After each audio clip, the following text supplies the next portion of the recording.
أعوذ بالله من الشيطان الرجيم. بسم الله الرحمن الرحيم.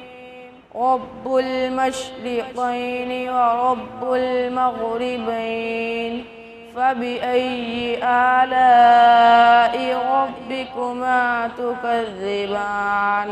مرج البحرين يلتقيان، بينهما برزخ لا يبغيان، فبأي آلاء ربكما تكذبان؟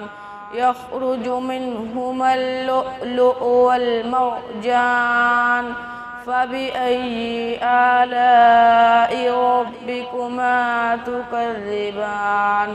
وله الجوار المنشآت في البحر كالأعلام، فبأي آلاء ربكما تكذبان؟ صدق الله العظيم.